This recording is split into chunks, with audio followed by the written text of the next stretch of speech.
Okay. I want to welcome everyone. This is a Wild Ones Appalachian Highlands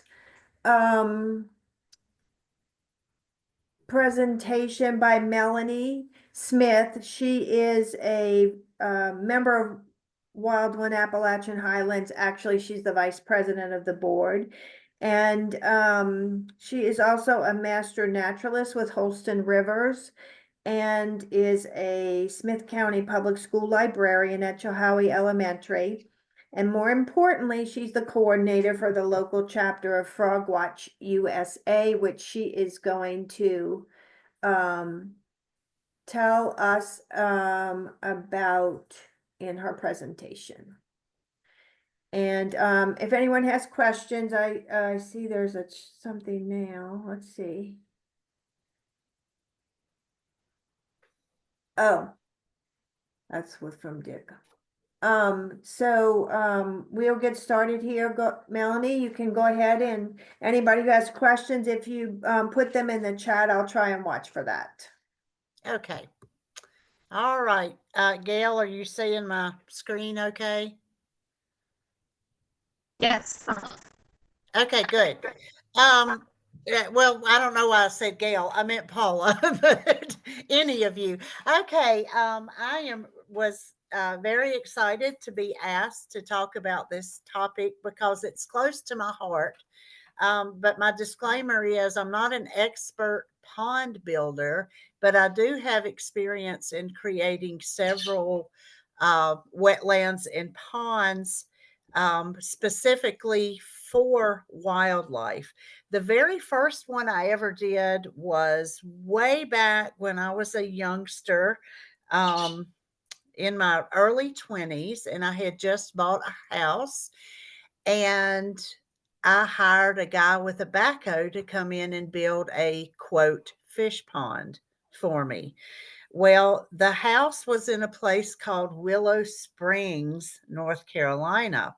When I came home from work that day, I found out why it was called Willow Springs, and I had a 1/4 acre pond in my front yard where I thought a little tiny fish pond would be. I was very excited. Through another mistake, I added fish, but I didn't add them correctly and they all died, which is sad.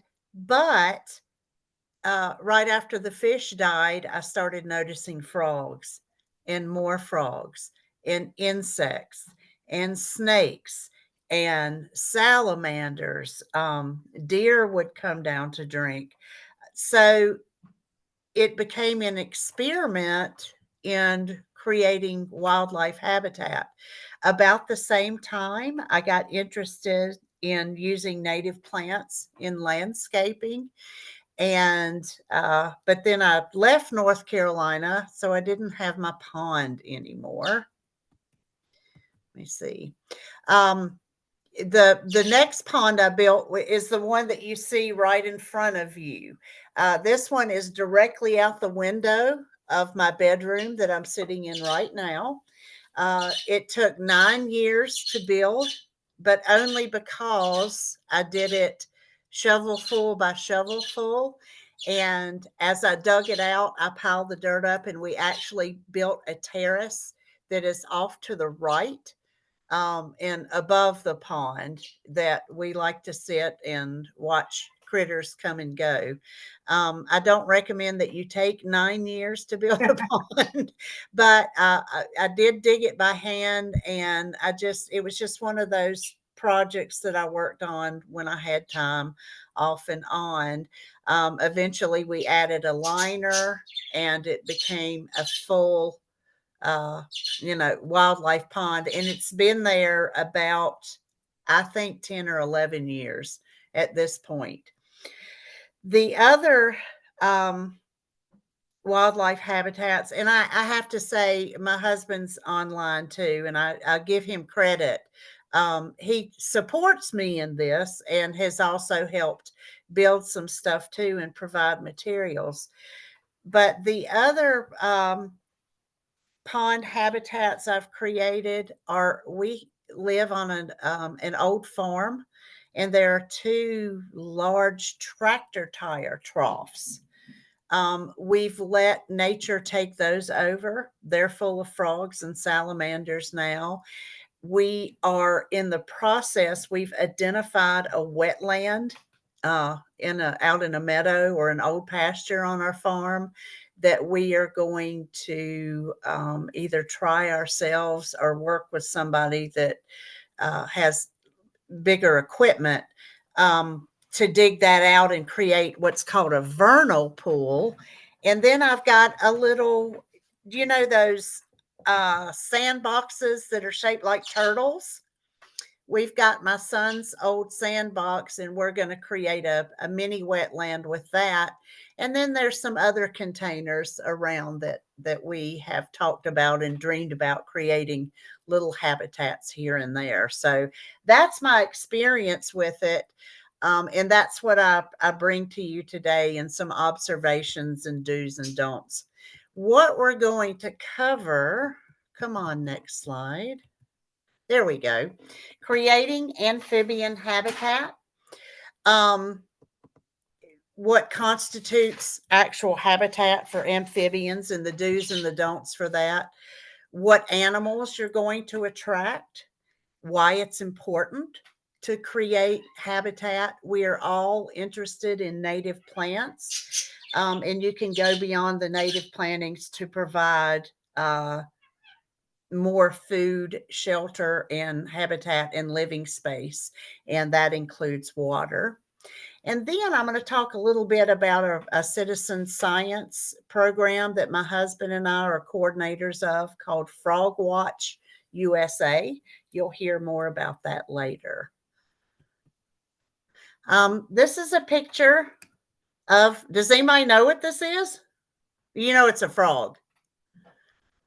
This is a wood frog, and they are the first frogs that we hear in Southwest Virginia.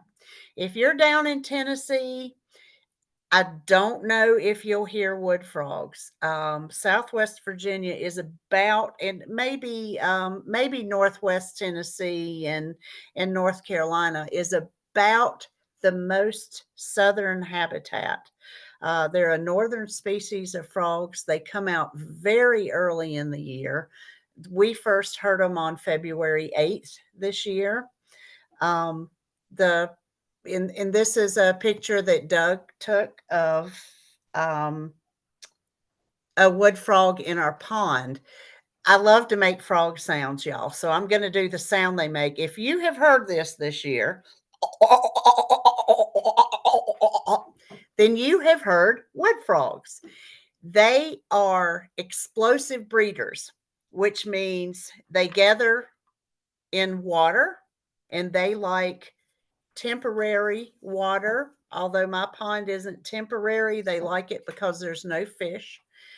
They breed explosively for maybe a week, lay their eggs, and then you won't see them again until next year. They go back into the wet woods. They are important to science because they actually can freeze their own bodies without damaging their cells. And that is important to science because of organ storage or blood storage, or you can imagine how cryogenics might be important as far as the human species. So I just wanted to show you that's from this year already in my pond. Notice how messy the bottom looks. Y'all see those leaves there? That's a good thing. Wildlife habitat is not neat. So if you want a neat ornamental pond, this is not the program for you. Okay. This is the most recent flyer we have about FrogWatch USA. Going to talk more about this later. It's the Hungry Mother State Park chapter of FrogWatch. We're a citizen science group, and we don't watch frogs. We actually listen for them and send the data into a national database. We have had one training this past Saturday. We were astounded. We had 12 people attend. And most of the people there were interested in native plants and also in creating their own wildlife ponds. So I was very excited to hear that interest. We'll have another training on Saturday, April 5th, and I'll talk more about that later. All right. When I say a wildlife pond, the number one critter that we want to attract are amphibians. And amphibians, by definition, are vertebrates, means they have a backbone. They have gills at some part of their life, which tells you that at some part of their life they have to live in water. They have mucus glands that keep their skin moist all the time. The driest amphibian you're going to find is a toad, but even toads have to have water to breed, and even toads are uh, can be somewhat moist, even if, but they like to be out in the sun in dry places too. But of course, when they're tadpoles, they have to stay moist. They are ectothermic, which is a fancy name for cold-blooded, and most amphibian species go through some type of metamorphosis, which is where your wildlife pond comes in handy. Salamanders, frogs, and toads, those are the amphibians we'll be talking about the most. There is a group called Sicilians, and they're really rare. Um, so we're not going to talk about those, but frogs and toads and salamanders all lay their eggs in water. Without water, they cannot breed. So you are actually providing a breeding place for amphibians. But amphibians aren't the only critters you're going to attract with your wildlife pond. But wait, there's more. Um, we have actually, on the upper left-hand corner, you'll see a baby turtle. You will attract turtles. Box turtles will come down to drink. Um, the ponds we have are too small to support water turtles like sliders and painted turtles that you see in lakes and rivers sunning themselves on logs and rocks. However, we did find a tiny, tiny baby snapping turtle one year when we were cleaning out the pond. We removed it and eventually returned it to some more appropriate habitat. If you haven't figured out, little baby snapping turtles grow into gigantic turtles that will eat everything else in your pond. They're a species that's really cute to have when they're tiny, but you don't want them when they grow up. So we did relocate that baby. Have no earthly idea how it got there. It was the size of a quarter when we found it. So it had hatched and made its way to the pond, which I think is really cool. It's the only snapping turtle we've ever seen there. In the middle, you'll see a species of dragonfly. Dragonflies are a sign that the ecosystem in your pond is working really well, because what you've done is provided food for a dragonfly, especially mosquito larvae. They love that. They also like the other insects that fly above the pond. They eat, they get full, they find a mate. Here you see two dragonflies mating on a stick floating in the water. Um, their eggs are laid in the water, and down on the bottom right, you'll see a dragonfly larva. That's called a dragonfly nymph. And if you have ever found these things, they are amazing. They have this alien jaw that shoots out like that and eats. So they will feed at the bottom of your pond. And yes, they can even eat tadpoles, but mostly they eat detritus and other stuff down there. And then, of course, they grow up, uh, morph into the adult forms by crawling out on some vegetation that hopefully you've planted around your pond, shed, and become adult dragonflies, and the cycle goes again. So you've provided an entire life cycle worth of habitat and food. So that's a really cool thing. When you see dragonflies, you know you're doing it right. Did you have a question? There's a question. Somebody wants to know about skeeters. Mosquitoes. Skeeters. I was going to talk a little bit about that later, but I'll tell you now. Mosquito larvae, we sit out by our pond all the time. We are never bothered by mosquitoes.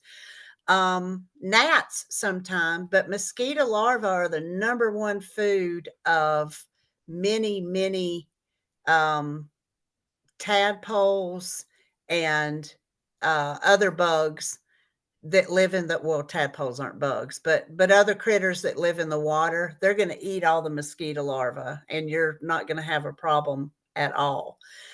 The main place where we get mosquitoes in our yard is we have a rain barrel, and it stays full all the time. We don't use it as much as we should, unfortunately. And the water that sits on top, we'll find mosquito larvae in there. So you should never, ever have to treat for mosquito larvae. Once your pond gets this good balance, the circle of life, as it were, you're not going to have any trouble with mosquitoes. But that's a really good question, and I was going to address that. On the bottom left, if you look carefully, you'll see some doves. That's not our photograph, but there's some doves drinking at a pond. We see birds drinking out of our pond all the time. Our bird feeding station is right next to the pond.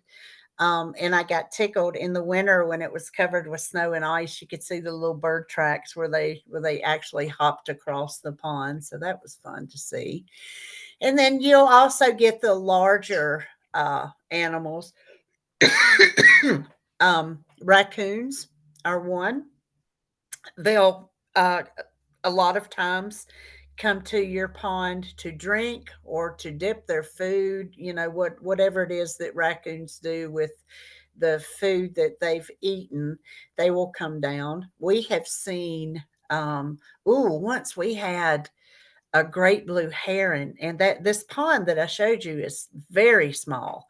But a great blue heron visited us for a few days, and just had a feast on some green frogs that were in there. But again, it balanced out. We were kind of a little bit upset to see it stabbing our frog friends, but it balances itself out because eventually the bird left and the frogs came out of hiding, and not too many were killed because we have plenty of green frogs to this day. So let's go to the next slide. All right. One of the things I love, and you will love, this is actually a cardinal flower that is growing by my pond. We have enough acreage that I can experiment with digging up plants and moving them. And this was one of my great success stories. I waited until this particular cardinal flower went into seed. It was in a wet part of the pasture. I dug up one plant, transferred it to the edge of the pond, which I like to do, just experiment with stuff. It came back the next year from the roots. I was so excited. And this year it was just humongous, and it put out lots and lots of seed, which I forgot to collect, but I hope reseeded by that edge of a pond. So just by building a wildlife pond, if you don't have any water habitat in your yard, and you want some water plants or plants that like wet feet, now you've created a new spot to put some of those plants. So that's always a good thing. We're going to talk a little bit about that in a minute.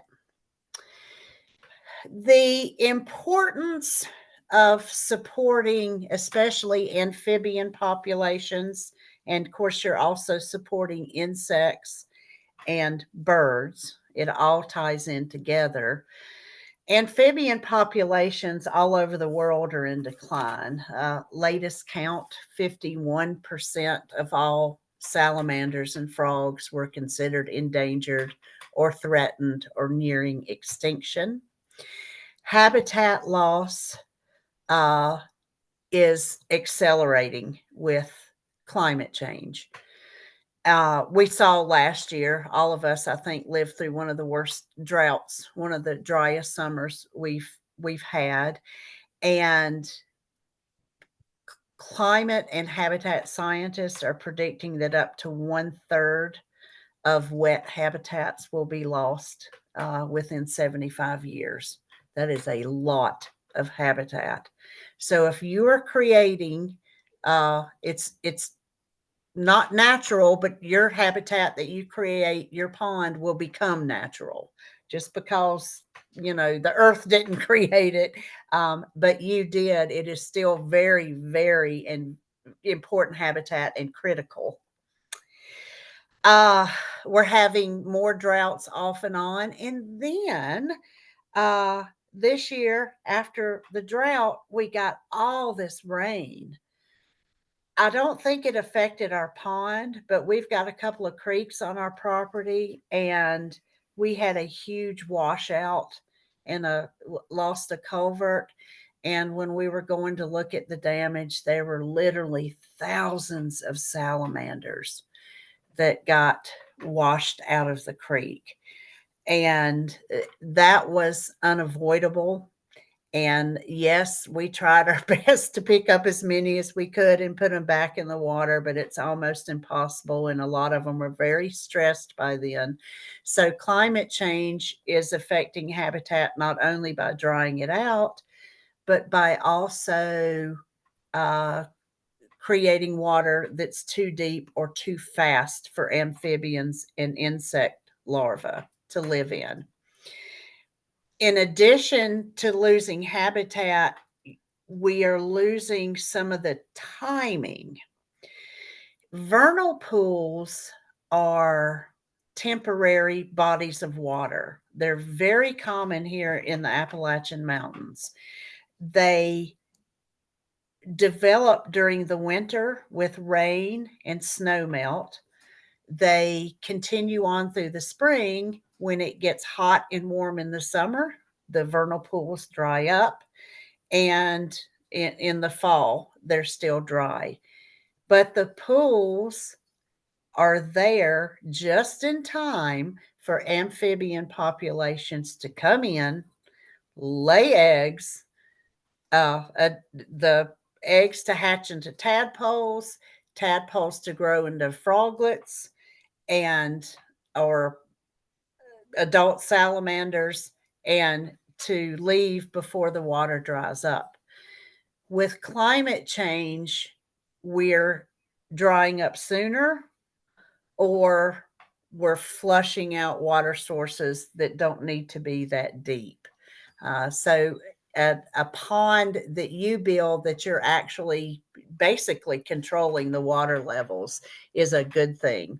And then we have the typical things that cause amphibians to go into decline. Pollutants.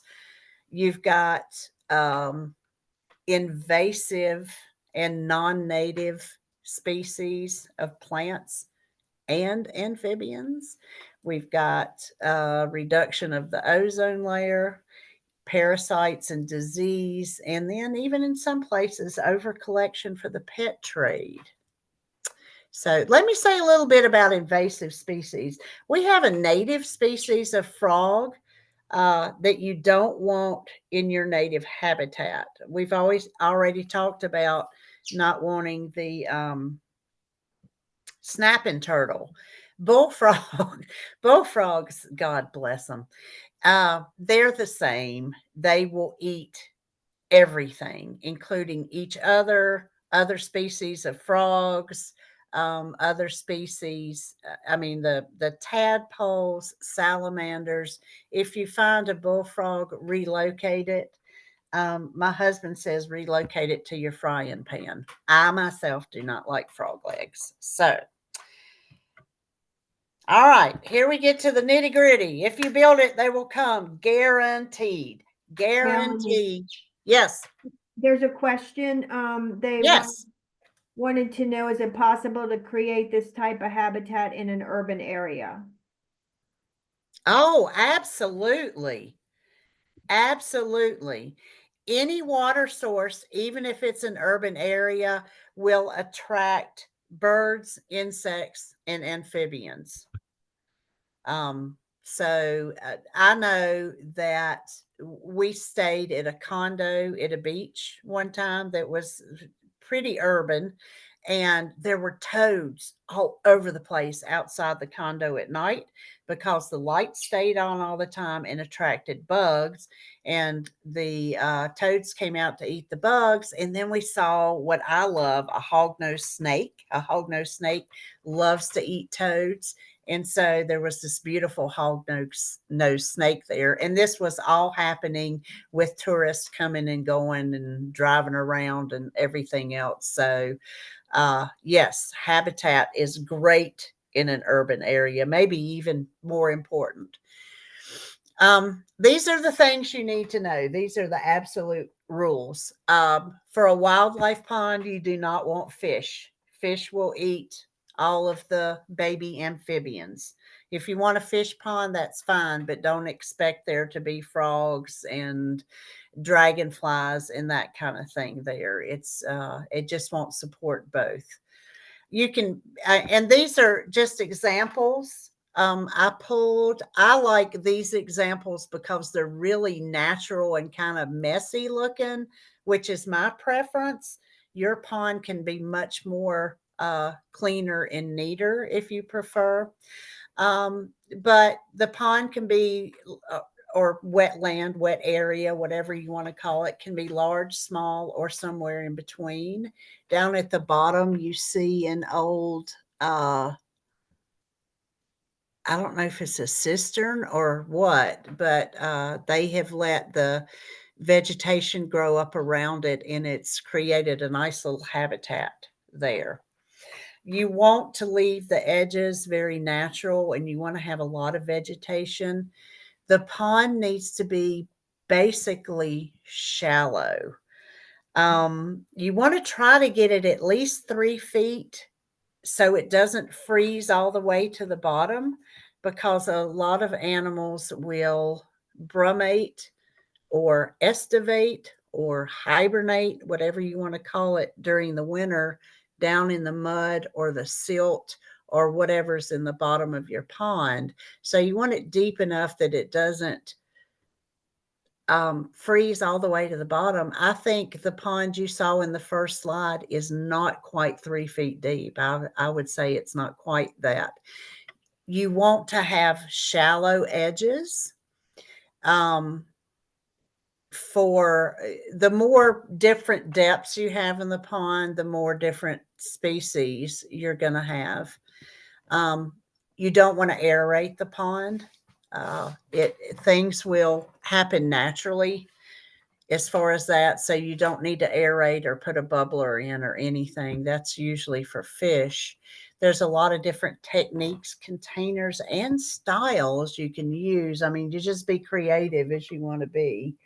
I've seen people use make little wetland habitats in a small pot on a patio, even. So, and sure enough, a frog will come and live there. The first thing you want to do is choose your site, decide your size and depth, and this works for urban areas too. Shallow is best, like I said, but at least 3 feet.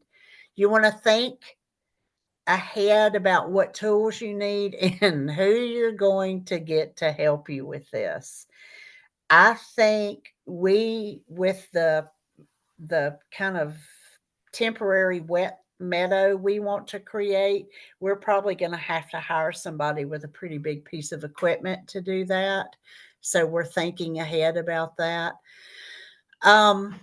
Make sure your site, my poor husband had to fuss at me about this. I never thought about it. Make sure your site is level, because the water's going to stay level no matter what.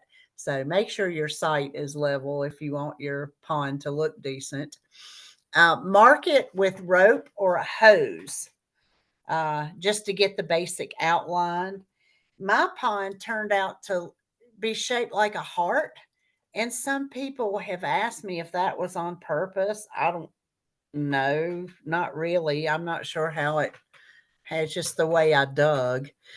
Uh, and keep the sides as level as possible. That's the outside sides of the pond.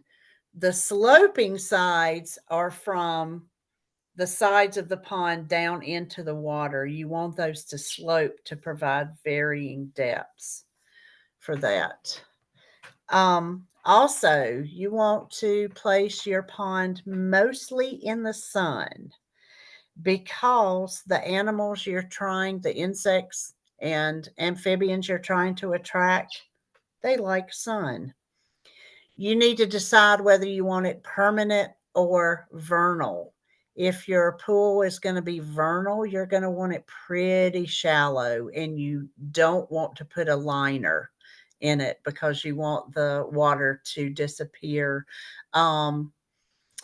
A rain garden, I know some of you have rain gardens, would not be considered exactly vernal because the water comes and goes with the rain, but it is considered a temporary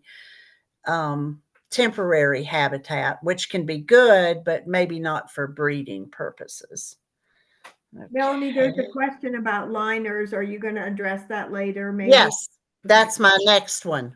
Okay. All right, now that you've built your pond, you've dug it, you need to remove sticks, stones, and anything sharp out of the bottom because this is where you're going to lay down your liner. Liners are not cheap. We bought the liner for our backyard pond from Amazon and actually had it delivered. And they're also very heavy. You need to make sure you get the kind of liners that are made for water, that are made for ponds.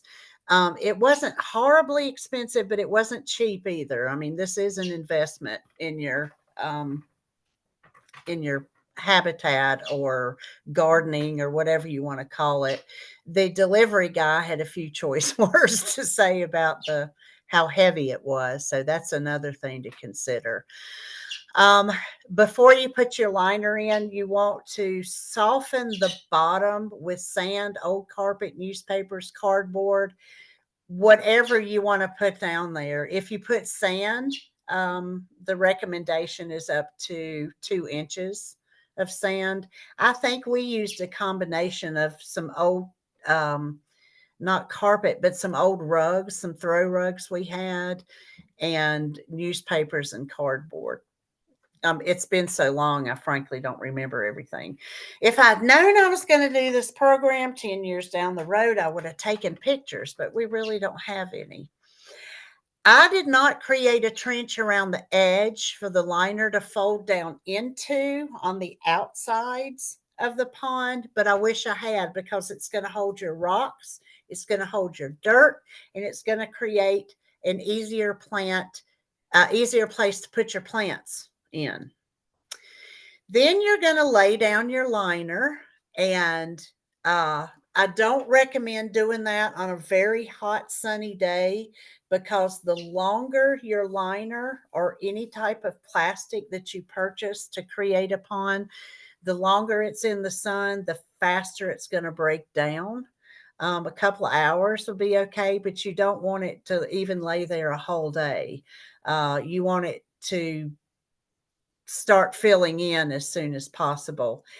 Some people put another layer of sand on the bottom of the pond on top of the liner to create habitat to dig into, to hibernate or brumate or estivate, whatever kind of animal it is that you're attracting.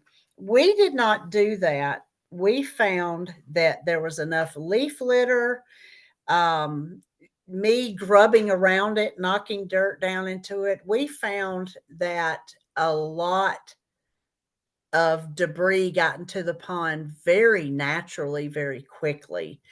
And so that's what we did.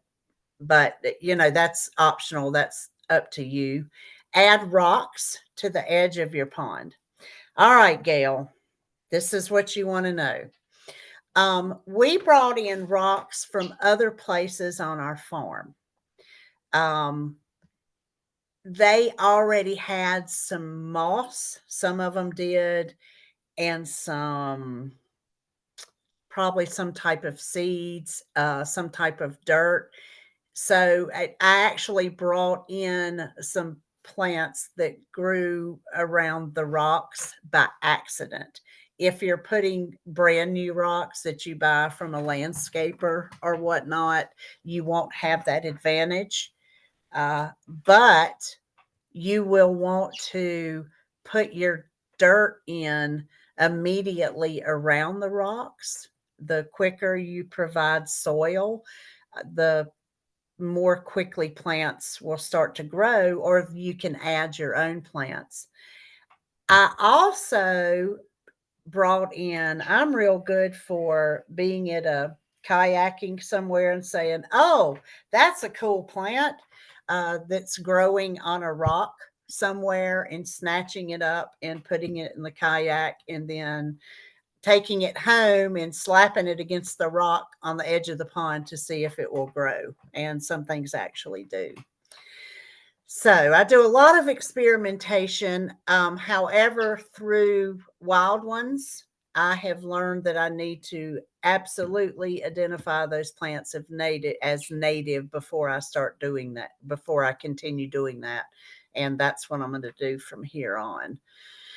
I don't recommend at all adding even well water to your pond. Let rainwater fill it. That being said, the best time to put your liner in so that it starts filling is in the fall or winter. So you get a lot of that rain. Ours filled up very quickly. We also used our rain barrel to help fill it up. Let the water sit around for several weeks before you add any emergent plants like water lilies. There are some native water lilies. So let the water settle before you worry about that. You can start planting around the edges, of course, at any point. So once you feel like the soil around your pond has settled, start planting things. And I used, let me see where it is, the Southwest Virginia, a guide to gardening with Southwest Virginia native plants. And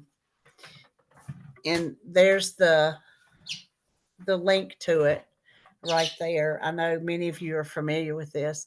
I used it and looked up wet sun and wet shade. I do have a large shrub near my pond that provides some shade, which I think is nice. You do want it mostly sunny, but therefore I have a little bit of wet shade. And you see the plants there. I won't read them out to you, but you see what is recommended. I have had wonderful success with spice bush. Even though it's very sunny around the pond. We have scarlet bee balm. It loves, and it reseeds. I'm trying to add some more stuff, and I'll talk about that in a bit. I purposely the deer tongue grass. Gosh, we've got a ton of that.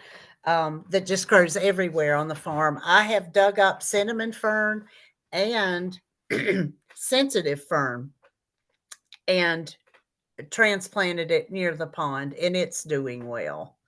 So those are just a few suggestions. If you want emergent plants, which I don't have, emergent plants are ones that actually grow in the water. That is a whole other thing. But I know that some of the native plant native plant nurseries that we work with have some of these. I talked specifically to a woman in Draper, Virginia, um, Draper Springs Nursery, and she has Virginia water lily and um, arrowhead, some of those that are particularly good to grow in your pond. Do not put cattails in your pond. They create a really thick mat that is extremely difficult to deal with. And if you see any duckweed get in your pond, it will take over, and that it's awful. It's also difficult to deal with. So you want to stay away from those two plants. Everything else I think is okay. And some people will put a rock or a log or something in their pond, kind of coming out to the edge for animals to climb off and on. We have done that in our troughs because the troughs are almost a little too deep for some species to breed. So these are pictures. Let me see. On the left is one of our trough ponds. You can see there, that's a green frog, and he is there every year. You can tell time by when he starts hanging out on the side of the tire. That's an old tractor tire. The moss to the left of him has grown there naturally over time. There's also, you can see behind him that white, that's some lichen, which I was amazed. That's some lichen that has started to grow on the tire. So nature is starting to take that tire over, and it was an eyesore, but it's kind of accidentally become habitat. So we have really enjoyed that. This winter, I went around it. Some vegetation was crowding in and making it real shady. So I did clip back some trees and stuff that had grown around it so it would be a little sunnier.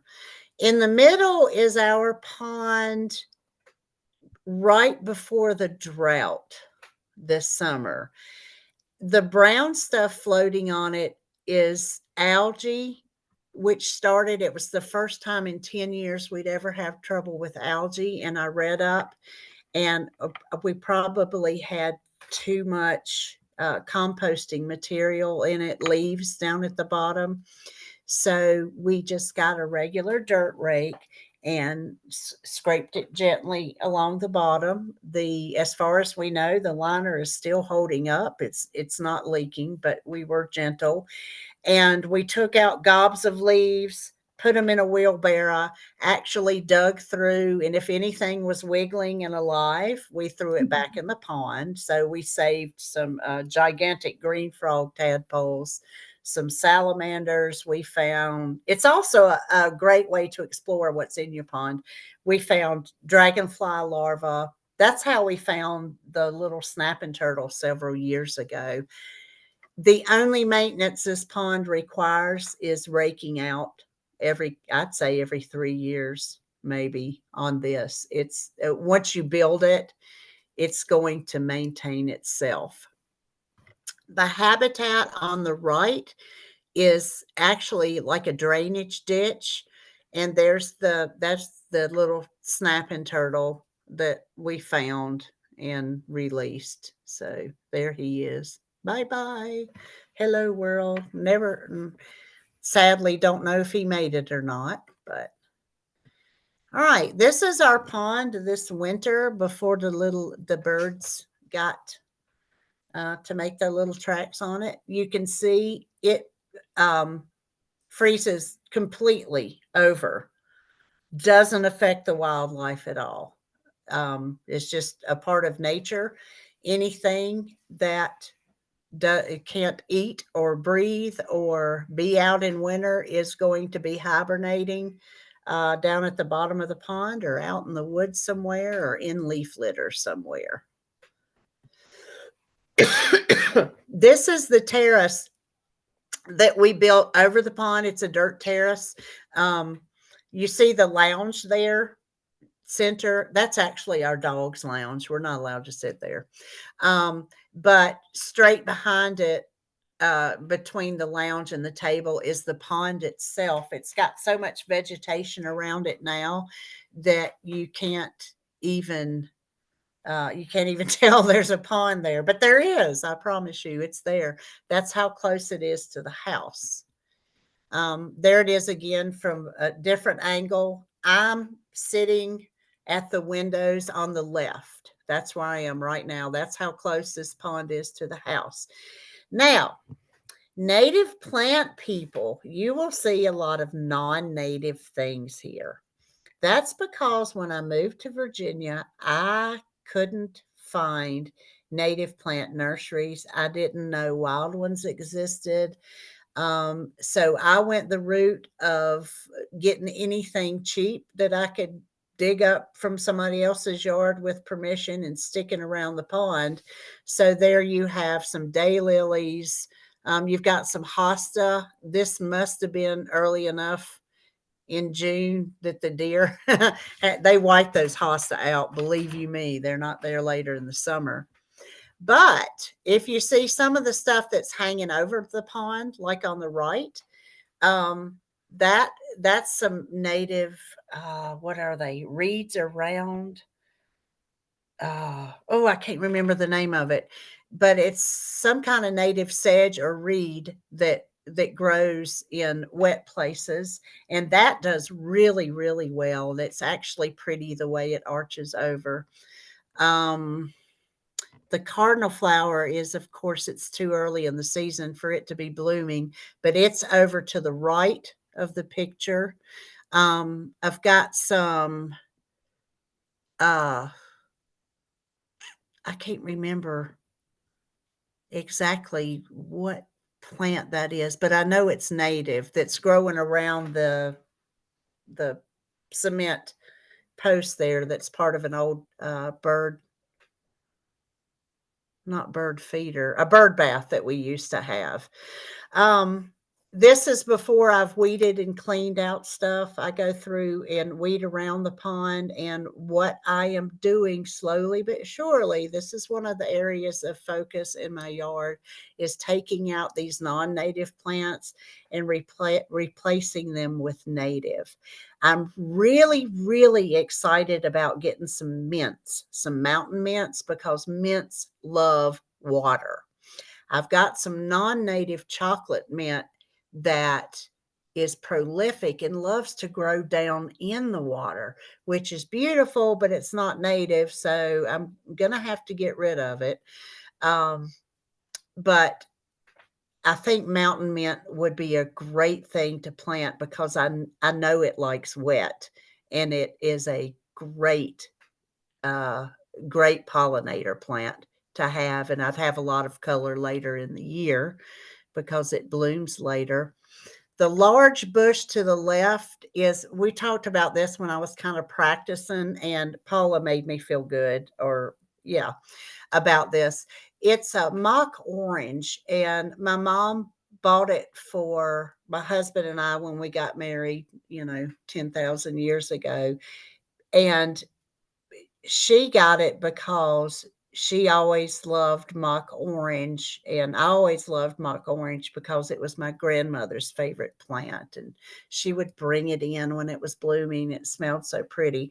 So I'm going to leave that. It's not native, but it has special, it's just special to me. So that's going to be a kind of a statement shrub there, but I let it grow wild, and the birds like to sit in it as they take turns going to the feeders. The feeding station is over to the right of that mock orange. So, I'll try for the 75% native, but won't always get there.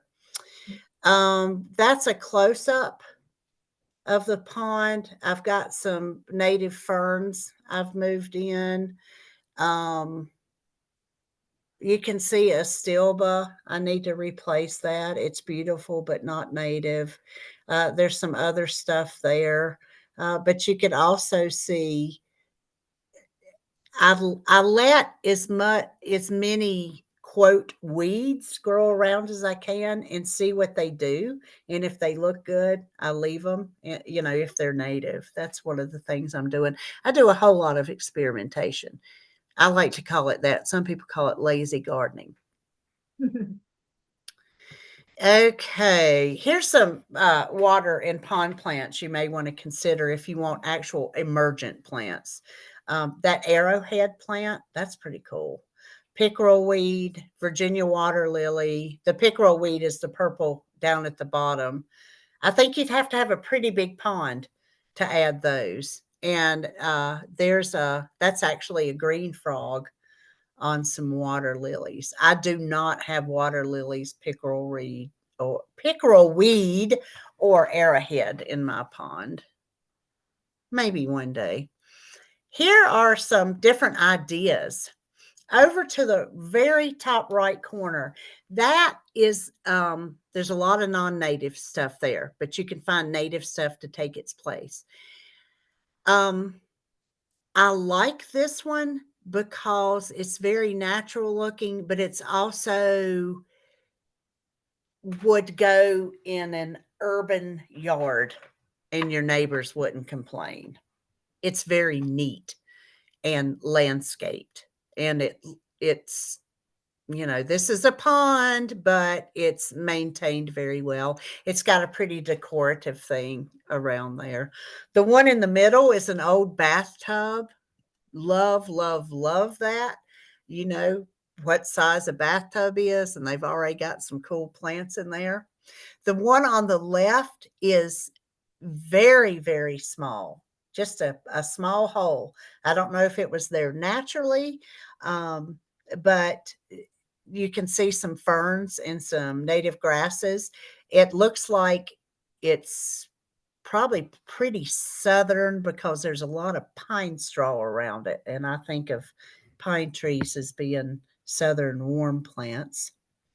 Bottom left looks like maybe an old dairy or something. It's an old structure that the owners have allowed to become habitat and go native. The one in the middle on the right is another just kind of invented their habitat. Now, this would be running water, so you might get a green frog or something like that. You're not going to get a whole lot of entire life cycle critters in that one because it does have the water dripping and then circulating out the bottom. They've created a hole there. And the one on the right, I'd kind of like to do this. That's what we call a patio pond. So if you're in a really urban area and you only have a patio or a small yard, you can actually create a pond in a barrel or a tub. Okay, FrogWatch USA. This is actually an international program, citizen or community science program. We're members of the United States, obviously. This is a group of volunteer citizen scientists, and we go and we have been trained to listen to and identify frogs by their breeding calls. We go out at least once a month during the season, which is February through August, to a specific wetland site that we've identified. I've got the pond in my own backyard, so it's really easy. But that we also we being my husband and I and some friends, go to another site, and the site has been registered with FrogWatch USA as a national FrogWatch site. And we regularly go out and you listen for just a few minutes. You identify the frog calls that you hear, and you upload this information to a national database. Citizen scientists have been uploading information to this database for 26 years now. There is a ton of information that scientists are using or collecting about frogs. Frogs are an indicator species. If something starts happening to a frog species, you know something is going pretty wrong pretty quickly with the habitat, whether it's pollutants or there's some new type of fungus. Amphibians or there's a couple of funguses that they're real susceptible to. It can tell us about climate change. Through FrogWatch, we now, through the data people have collected, we now know that spring peepers are heard 12 months out of the year in Virginia. That's kind of funny in a way. It's kind of not so funny in a way. You've got some places that are so warm, they're calling in January. And the tadpoles are being produced so late in the year that the new little males, froglets that come out in the fall, start practicing their breeding calls. So you're hearing some peeping during the fall months. And that has happened during the last 10 years. So the scientists that are studying the data that we are collecting are attributing climate change to that. We have, just by listening to frogs, we identified a species that wasn't supposed to be here. I kept hearing it right out of my back window in that pond, and I was like, that's not right. So I sent a recording to somebody who I knew is a expert, herpetologist, and he said, yeah, you're right, that's a southern toad, it's not supposed to be there. And I thought, cool, I've discovered a species. And he was like, no, this is not cool. If they are moving that far west in the state, it's showing us that the climate is changing much more rapidly, becoming much warmer. Turns out this poor little guy sang to himself, and we know he was a guy because he did sing, or did call, and he called and called, and nary a female ever answered him. And after 3 years, he either died or gave up. I'm not sure what happened.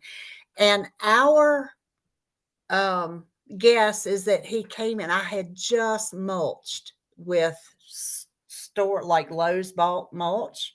Another reason not to use big stores like that if you can get natural mulch. That he had come in through some pine bark mulch from over east or down south. And that's how he was transferred. If some of you know Kevin Hamid, who is does a lot with salamanders and frog population, studies them. He's at Virginia Tech now. I believe he was at Virginia Highlands for a while, but he worked with me with the southern toad, and he was really concerned, and he has verified on several occasions through people like with FrogWatch, hearing these frogs, that there are species coming in through mulch and big box stores selling plants. You might have a frog or a toad that has actually burrowed down in a plant. That's how non-native invasive species get spread.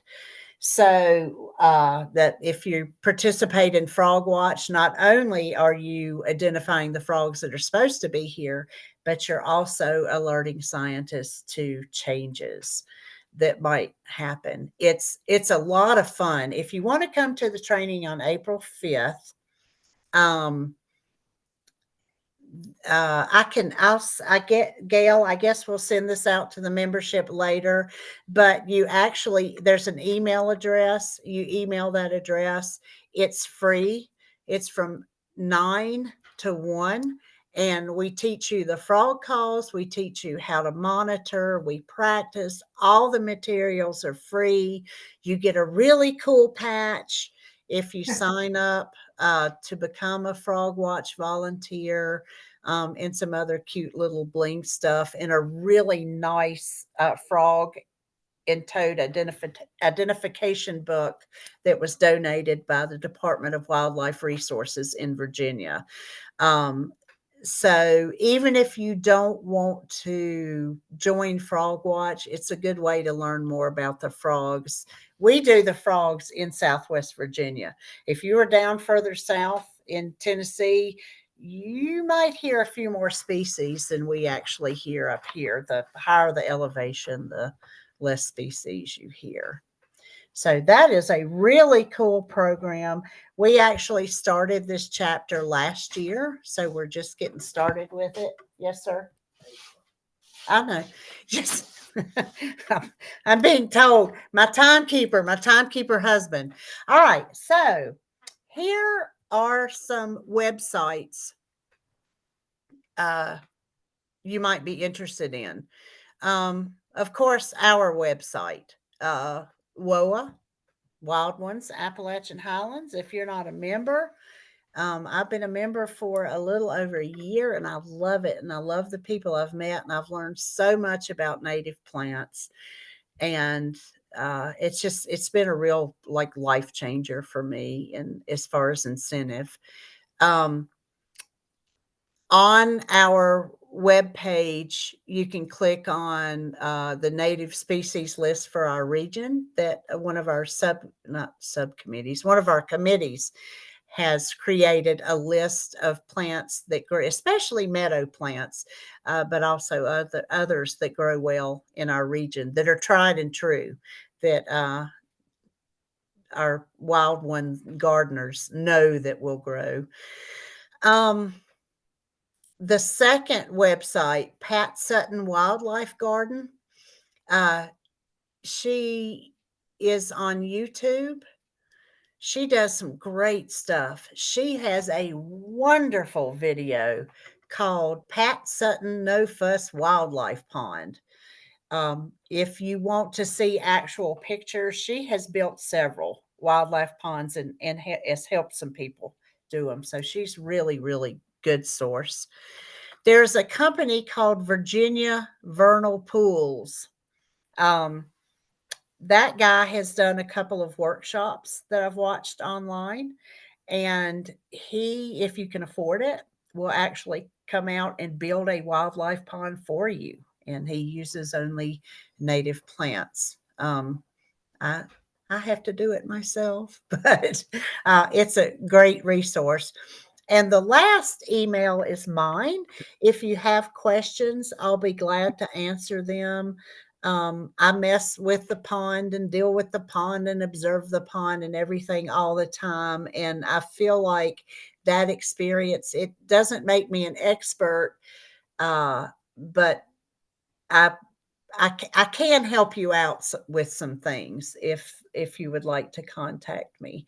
That would be great. And that picture down there, that's one edge of our pond, and that's Biscuit, who owns the lounge you saw earlier, and she's driving our side by side there. She helps us maintain the property. And I want to tell you, thank you for listening to me. I can't believe I talked for a solid hour. I swore I wasn't going to. That's a gray frog that Doug took a picture of, a Cope's gray tree frog. We get lots and lots of those here in our yard.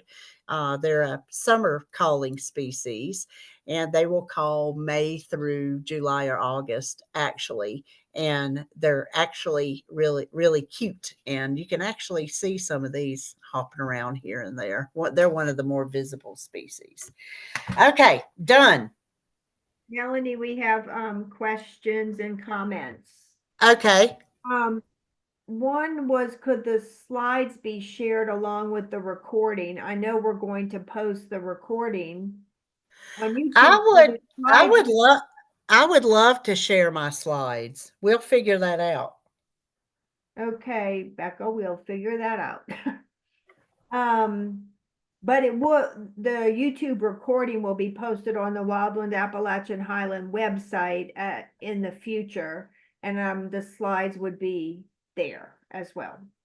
Brent was mentioning that reed. Did you see that comment? American burr reed, the grass, the sedge that you had on the edge of the pond. He was saying it might have been American burr reed. Okay. It seems like I've looked that up or used Seek, and that sounds familiar. So So we I don't know for can't. sure, Brent. Then some other people were just commenting on mountain mint, common rush, and bergamot, different things that you might have had there. What type Yes. of water do you add to an urban pond? Um. Ooh, that's a good question. If you add water from a faucet somewhere, you absolutely need to make sure it sits for a couple of weeks, maybe even covered, before trying to add plants or attracting wildlife. It's just like a fish tank. If you've ever had a fish tank or a turtle tank, animals don't like all the chemicals that we put in water. Rainwater, just being patient and letting rainwater fill it up is the best. Okay, here's another thing of how I do edges. Um, that's a good one. Pack as much dirt as you can around the stones so stuff can get a head start. And then just let whatever grows grow, uh to get some roots down there to help hold in soil better. Holding in soil on the edge is kind of difficult at first. Um So if I find any plants, I know that Gail's asking this. If I find any plants that I can plant, like mosses and stuff, I'll let you know. Yes, let's see. Um, a ways back, Susanna, I don't know if you're still there. She wanted to know if walnut was inferior.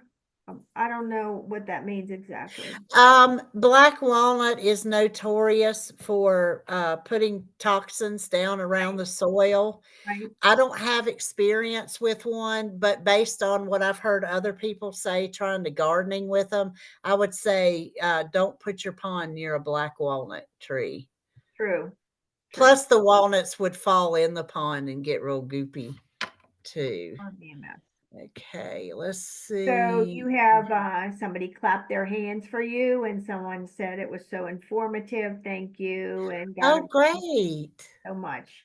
I thought it was really great too, Melanie, and we appreciate your time to do that. Any more questions? If so, if you have, individual questions, concerns, feel free to email Melanie, on that. Do you want to repeat your email address in case they need it? Yeah, it's let me type it in here. It's Mellie, Mellie 5263 at gmail.com.